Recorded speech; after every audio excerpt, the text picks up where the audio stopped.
Russell Brand shot to fame with his eccentric facade and witty monologues on stage as a stand-up comedian, but he often found himself spouting eyebrow-raising lines for laughs and was embroiled in scandals along the way. On Saturday, the 48-year-old star hit headlines again as he has been accused of rape, sexual assault and emotional abuse at the height of his fame in a joint investigation by The Times and Channel 4's Dispatches. 4 women are alleged to have come forward with claims, with the incidents taking place between 2006 and 2013. The star last night shared a video statement on this YouTube channel where he vehemently denied criminal and very serious allegations that he said had been put to him by 2 media outlets, describing it as a coordinated attack. Amid the new allegations, we take a look at some of his scandals over the years. Sachsgate, a segment during Brand's BBC Radio 2 show, The Russell Brand Show, resulted in himself alongside guest Jonathan Ross being suspended from the BBC. The pair made a series of phone calls on air to Fawlty Towers star Andrew Sachs, where Brand claimed he had sex with the actor's granddaughter, musician Georgina Bailey. The stunt was met with backlash from the public, including then Prime Minister Gordon Brown, which saw the press label it Sachsgate. The pair of presenters were suspended by the broadcaster as a result before Brand ended up resigning from his own show. Ofcom later fined the BBC £150,000 over the incident. Divorce text. Brand and US singer Katy Perry shared a whirlwind romance together, with a marriage lasting just 14 months. He popped the question on New Year's Eve in 2009, just 3 months after their first date.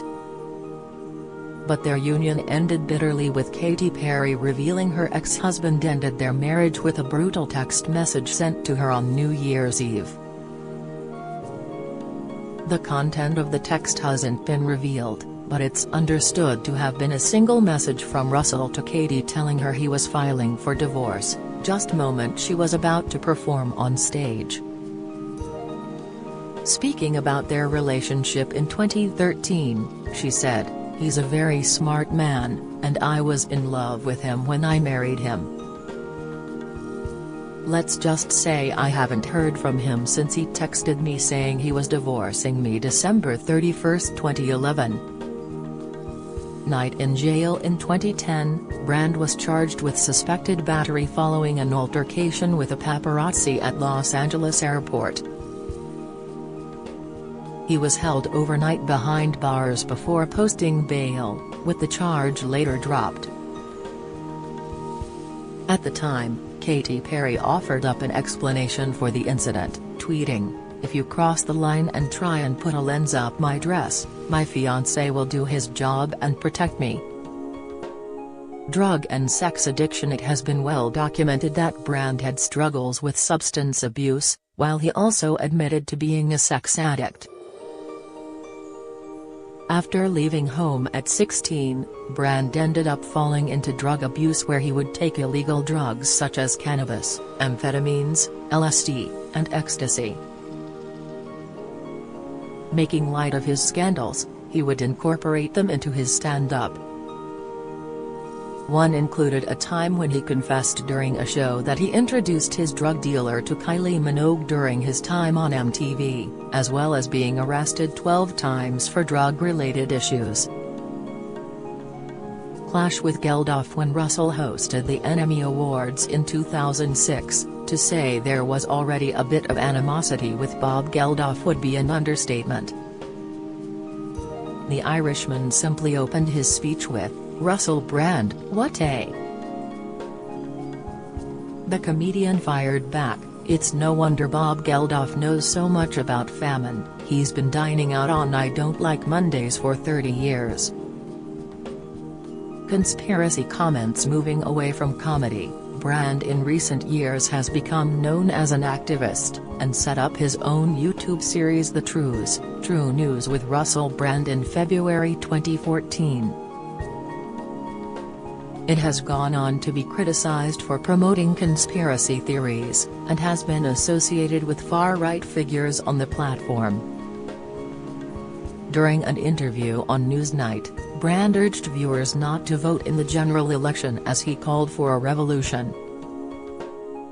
And in another Newsnight appearance, Evan Davis questioned him about 9/11 conspiracies, where he was asked if he believed it was orchestrated by the government. He responded, "We have to remain open-minded to that kind of possibility." At the time of the tragic event, the next day Brand shocked the world when he turned up to work as a presenter for MTV dressed as Al-Qaeda founder Osama bin Laden.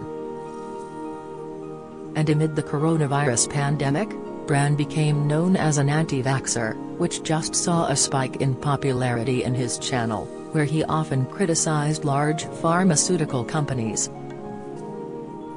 Allegations of rape and sexual assault. It has been revealed Brand has been accused of rape, sexual assault and emotional abuse at the height of his fame in an investigation by The Times and Channel 4's dispatches. 4 women are alleged to have come forward with claims, with the incidents taking place between 2006 and 2013. One woman claimed Mr. Brand raped her at his home in Los Angeles, allegedly against the wall of his home. The alleged victim is said to have received treatment at a rape crisis center on the same day, and claiming Brand said he was very sorry for causing distress. A second woman claims Brand, aged 31, assaulted her when she was just 16 and still at school. The alleged victim claims he often referred to her as the child during their emotionally abusive relationship, which lasted 3 months. She later claimed to the Sunday Times that Russell forced his penis down her throat, which made her choke. Speaking to the outlet, a third claims that she was sexually assaulted by Brand in Los Angeles and added that he threatened her with legal action if she decided to speak out. Meanwhile, a fourth alleged victim claimed she was allegedly assaulted by Brand and that he was physically and emotionally abusive towards her.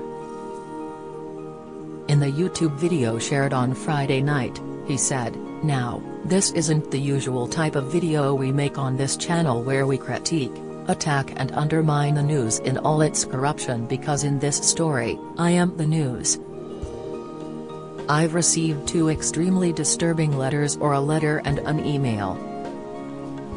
One from a mainstream media TV company, one from a newspaper listing a litany of extremely egregious and aggressive attacks, as well as some pretty stupid stuff like community festivals should be stopped, that I shouldn't be able to attack mainstream media narratives on this channel. But amidst this litany of astonishing, rather baroque attacks, often very serious allegations that I absolutely refute. These allegations pertain to the time when I was working in the mainstream, when I was in the newspapers all the time, when I was in the movies. And as I've written about extensively in my books, I was very, very promiscuous. Now, during that time of promiscuity, the relationships I had were absolutely always consensual. I was always transparent about that. Then almost too transparent, and am being transparent about it now as well. And to see that transparency metastasized into something criminal that I absolutely deny makes me question, is there another agenda at play? Particularly when we've seen coordinated media attacks before, like with Joe Rogan, when he dared to take a medicine that the mainstream media didn't approve of, and we saw a spate of headlines from media outlets across the world using the same language. I'm aware that you guys have been saying in the comments for a while, "Watch out, Russell. They're coming from you. You're getting too close to the truth." Russell Brand did not kill himself. I know that a year ago there was a spate of articles. Russell Brand's a conspiracy theorist, Russell Brand's right wing. Am aware of news media making phone calls, sending letters to people I know for ages and ages. It's being clear to me, or at least it feels to me like Terry's a serious and concerted agenda to control these kind of spaces and these kind of voices. And I mean, my voice along with your voice. Bran added, I don't mind them using my books and my stand out to talk about my promiscuous consensual conduct in the past. What I seriously refute are these very, very serious criminal allegations. Also, it's worth mentioning that there are witnesses whose evidence directly contradicts the narrative that these two mainstream media outlets are trying to construct, apparently, in what seems to me to be a coordinated attack. Now, I don't want to get into this any further because of the serious nature of the allegations, but I feel like I'm being attacked and plainly they're working very closely together. We are obviously going to look into this matter cause it's very, very serious. In the meantime, I want you to stay close, stay awake, but more important than any of that, if you can, please stay free. If you've been the victim of sexual assault, you can access help and resources via www.rapecrisis.org.uk or calling the National Telephone Helpline on 0808 802 9999. Follow Mirror Celebs on Snapchat, Instagram, Twitter, Facebook, YouTube and Threads.